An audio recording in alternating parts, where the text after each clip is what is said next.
പത്തനംതിട്ട പെരുന്നാട്ടിൽ കാനനക്ഷേത്ര സർപ്പക്കാവ് കയ്യേറി നശിപ്പിച്ചെന്ന് പരാതി.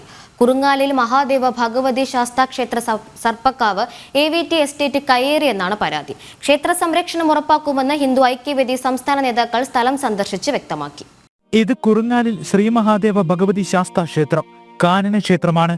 അതിപുരാതനമെന്ന് ശിലകളിലൂടെ വ്യക്തമാകുന്നു. ക്ഷേത്രത്തിന് അല്പം മാറി സർപ്പക്കാവുമുണ്ട്. സർപ്പക്കാവ് കയ്യേറ്റം നടത്തി നശിപ്പിച്ചു എന്നാണ് പരാതി.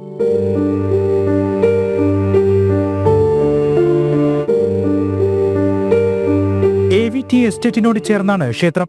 റവന്യൂ രേഖകളിൽ ക്ഷേത്രഭൂമി സംബന്ധിച്ച് തർക്കമില്ലെന്നും ഇത് നിലനിൽക്കെ എസ്റ്റേറ്റ് അധികൃതർ കയ്യേറ്റം നടത്തിയെന്നാണ് ആരോപണം. ക്ഷേത്രവുമായി ബന്ധപ്പെട്ട സെറ്റിൽമെന്റ് രജിസ്റ്ററിൽ 242 ഏക്കർ സ്ഥലം വനഭൂമിയാണെന്ന് സെറ്റിൽമെന്റ് രജിസ്റ്ററിൽ പറയുന്നു.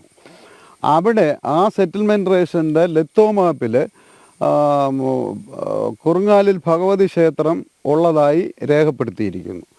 അത് വർഷങ്ങളായി ആരാധന നടത്തി ഈ വിശ്വാസികളുടെ കൈവശത്തിലാണ് ഈ ക്ഷേത്രവും അതിൻ്റെ പരിസരവും. ഹിന്ദു ഐക്യവേദി സംസ്ഥാന ജനറൽ സെക്രട്ടറി മഞ്ഞപ്പാറ സുരേഷിന്റെ നേതൃത്വത്തിലുള്ള സംഘം ക്ഷേത്രവും കാവും സന്ദർശിച്ചു. ക്ഷേത്ര സംരക്ഷണത്തിനായി ശക്തമായ പ്രക്ഷോഭങ്ങൾക്ക് ഹിന്ദു ഐക്യവേദി നേതൃത്വം നൽകുമെന്ന് മഞ്ഞപ്പാറ സുരേഷ് വ്യക്തമാക്കി. ശബരിമലയോളം പഴക്കമുള്ള ക്ഷേത്രമാണ് ആ കാനന ക്ഷേത്രം. അത് സംരക്ഷിക്കുന്നതിന് വേണ്ടിയിട്ടുള്ള ശക്തമായ നടപടികൾ ഞങ്ങളുടെ ഭാഗത്തു നിന്ന് ഉണ്ടാകും. ഭക്തജനങ്ങൾക്കൊപ്പമാണ് നമ്മുടെ ഗവൺമെൻറ്റും ജില്ലാ കളക്ടറും അടിയന്തരമായിട്ട് ഇടപെട്ടിട്ട് ഈ കയ്യേറ്റം പൂർണ്ണമായിട്ടൊഴിപ്പിച്ച് കാവിൻ്റെ ഭാഗം 85 ഏക്കർ വരുന്ന ഭൂമി അത് അളന്ന് തിരിച്ചിടണം.